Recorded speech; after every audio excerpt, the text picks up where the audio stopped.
Welcome to Layer the Alchemist, where we discuss all things heavy metal and hard rock. On today's episode, first in my new series of what I'm calling Stone Cold Classics. These are albums that, in my opinion, are 10 out of 10, are flawless, that have stood the test of time and have become legendary. So the first album that I've picked for this series is from Led Zeppelin.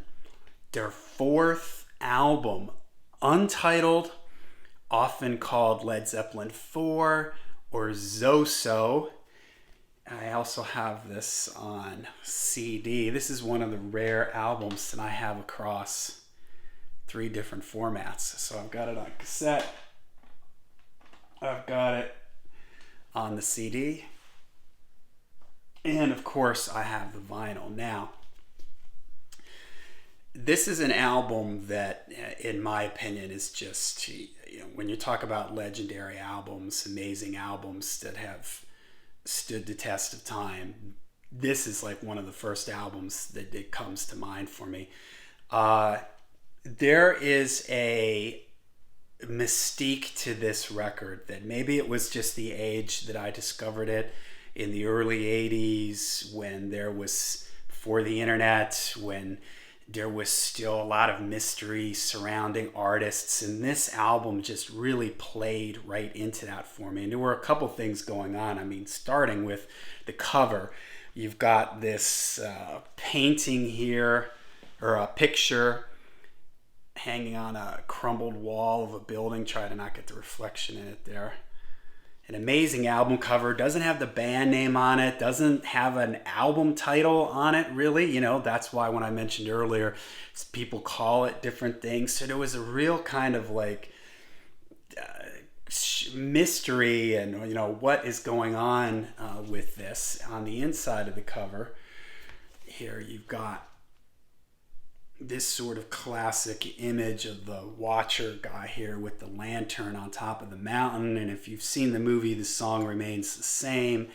Jimmy Page climbing up the mountain, and this guy is at the top there during Dazed and Confused. And again, it just all added to sort of the atmosphere and the sort of creepiness. This album had a little bit of a creepy vibe to it for me. And part of that too was this was the era in the 80s when everyone, the whole satanic panic and backwards messaging, and supposedly in the song Stairway to Heaven, there was these backwards messaging that you could hear. And again, that just added to sort of the scariness and the creepiness of this record. So I'll throw into that I was probably, 11, 12 years old when I was discovered this album and everything. And, I'm sure my young mind plays into creating these images and things. But that was the beauty of that era before the internet. You didn't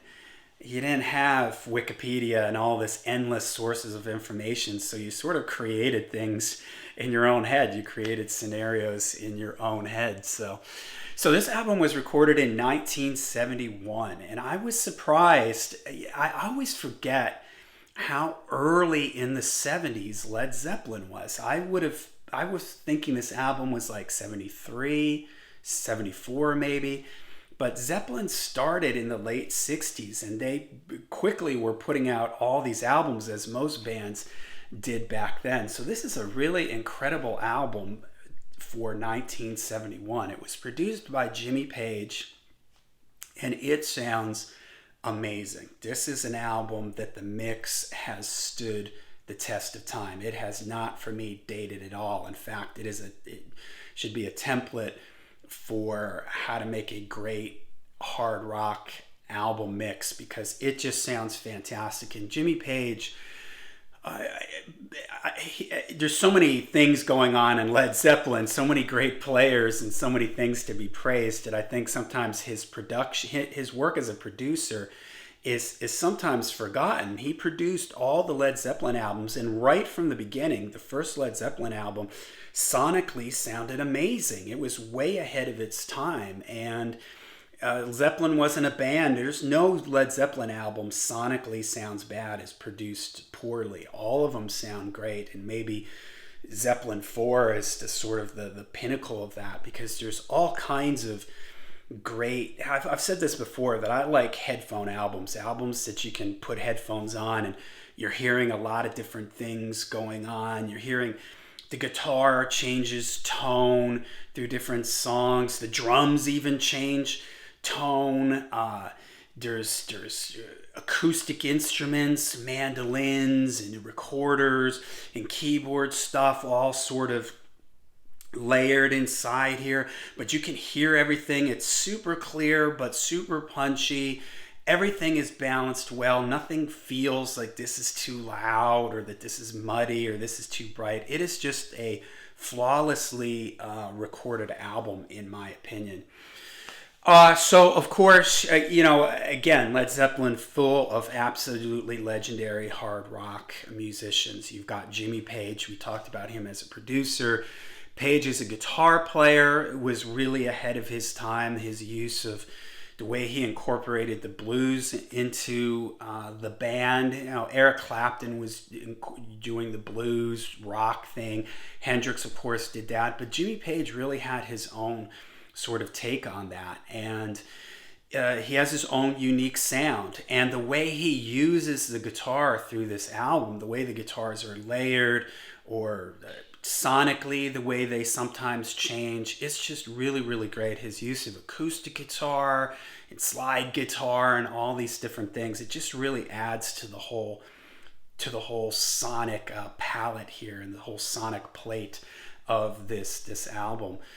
Robert Plant, what can be said about him? I don't think anybody sounded like Robert Plant at this time. He has an amazing voice, an incredible range, totally unique. He's able to sing the bluesy stuff like Black Dog, but then he's also able to have this sort of atmospheric element to his voice, like in Stairway to Heaven, or be very mellow and folky, like in Going to California. John Bonham, I've talked about John Bonham many a times. He is my favorite hard rock drummer. He is one of those rare guys that you can hear 3 seconds of a drum part and you know that it's John Bonham. His drums had a unique sound, the way he played them, his feel. I've always loved John Bonham. He has almost like this push-pull thing to him where he can play really like driving and ahead of the beat, but then he can also lay back and have this sort of laid back in the pocket groove. Not many drummers are able to sort of switch and move between those two. Usually they have one zone that they're in and they're there. Like Charlie Watts, for instance, is a very laid back drummer, but Bonham is able to move between these different things. I have this theory about John Bonham that he was able to play his hi-hat, and his hi-hat was very sort of like on top of the beat, pushing the beat, but his bass and his snare drum were like on the other side of the beat, kind of a little bit behind. So it's almost like two different players playing at the same time. Just amazing. Love John Bonham. John Paul Jones, maybe the most underrated member of Led Zeppelin, and maybe one of the best musicians of Led Zeppelin. His bass playing is amazing. His organ and keyboard playing is incredible. He played the mandolin and some of the acoustic instruments. He was able to arrange and layer things that you hear that like at the beginning of Stairway to Heaven with the recorders and everything. So just an amazing like utility player in the band. And because just so many, everybody was so great in Led Zeppelin, he gets sort of takes a little bit of a back seat to the other guys. All right, so like I said, this for me is a 10 out of 10 album. Every song on this album is great. The album is perfectly paced. That's the other thing. It flows just beautifully. Right before I made this video, I was listening to this album from top to bottom, and it just flows. There's never a dull moment or never something that sounds sort of repetitious, or there's always something interesting going on, songwriting, feel-wise, production-wise. So it starts with Black Dog, that great, here's Plant doing that bluesy style, and that riff it's a pretty heavy riff, and I believe John Paul Jones wrote the riff, and it sort of, it's like twisty. It takes like a weird sort of turn to it. It's a blues lick basically, but he sort of twists it around in such a way that it's very snaky, and you sort of don't know where it's going. And it's just great the way it stops, and Plant comes in with those parts. And I love John Bonham's drum beat in this. When it kicks in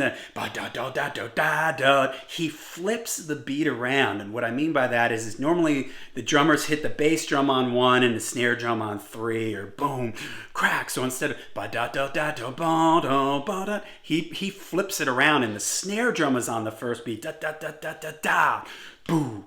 Snare drum 1, bass drum, and it works. It totally works, and it's just such a creative, unique thing, and it doesn't stand out until you really listen to it, and you're like, whoa, he's flipped it around there. And it's a simple thing, but so creative and so cool. And I love the part in this song. This is, again, Jimmy Page, great guitar player, great guitar tone. Also, the guitars sound amazing on this record. I love when his solo kicks in at the end of this song here. That just sounds amazing. I love the way that guitar kicks in, and that riff underneath it. So heavy, man. The guitars just sound so great on that, and it's grooving. John Bonham is just right in the pocket there, man. I just love the guitar sounds. When that guitar solo kicks in there, it always sends a shiver up my spine. Just love it. All right, next, rock and roll. Iconic, one of the most famous drum intros of all time. Maybe it's got to be up there, right? This is a strange thing that a lot of musicians, a lot of cover bands play this song, and a lot of people don't know how to handle this intro because it comes in. It sounds like it's in an odd meter, but it's not. I'm not going to go into too much of a musical explanation for this, but if you look on YouTube, you'll see people explaining this, and it's really just sort of like a old school rock and roll, like a Chuck Berry, like that type of thing. And it's just because the drums are starting by themselves, and the way he accents that pattern is what makes it sound so kind of strange. But when the band kicks in, it's a straight ahead blues, but it rocks hard. Robert Plant wailing way up high. I love like the last verse when he's just like way up there in the stratosphere. Another one where Jimmy Page has some great guitar licks in this. And again, his tone, sort of the lead guitar tone, it's a little brighter and a little more piercing, but it adds to the way he changes the tones of the guitar. It makes it a very interesting listen as you're going through this record. So many bands, they just have one sound, and then the whole album has that same sound, and this makes it very interesting for the ear. All right, then after these two kind of heavy rocking numbers, here's where Led Zeppelin showing what an amazing band they are and how they could do so many different things. I did a video a long time ago, bands that people say are heavy metal that in my opinion are not, and Led Zeppelin was one of them, and one of those reasons is because they do so many different things, and the Battle of Evermore is a perfect example of that. This is a folky one. I love Robert Plant's delivery in this. There's a guest vocalist on it. I forgot to write down who that was. I remember as a kid, I thought that was just Robert Plant, just sort of changing the tone of his voice because it's a female singer, but she's in the same range as Robert Plant. And I just thought it was just him. But just a great song. I loved it. You get some Tolkien references, Lord of the Ring references. The ring wraiths are out. You'll hear that in this song, and just great. And it changes the mood and takes the feel of it down, but it has a little bit of a sort of creepy vibe to the song at certain points in it. Again, this is adding to sort of the mood and atmosphere of the whole album. All right, next, Stairway to Heaven.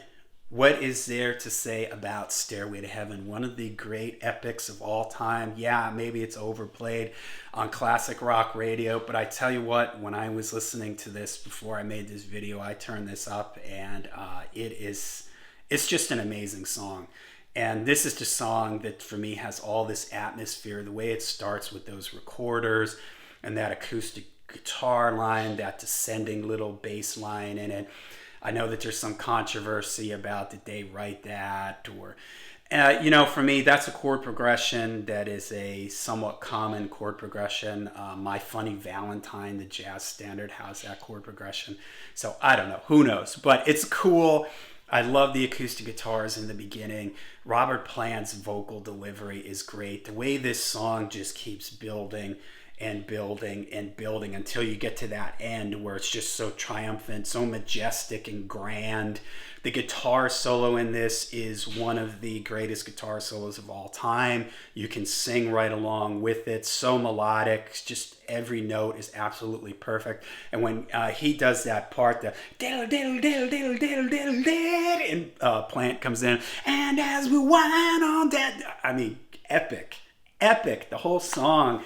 I don't know if there's any other song as long as this that just builds the way this song does. It starts off so mellow, eventually the drums kick in, it just keeps building and building, that guitar solo, and then that epic ending, and the way that last chord holds out, and she's buying a stairway to heaven. Just absolutely fantastic. The end of side one, throw into it the whole backwards masking controversy, and it just made that song sound all the more sort of creepier. What does he mean by these lyrics and stuff like that? All right, side two opens up with Misty Mountain Hop. Here's where there's some keyboards. The keyboard's sort of driving this riff.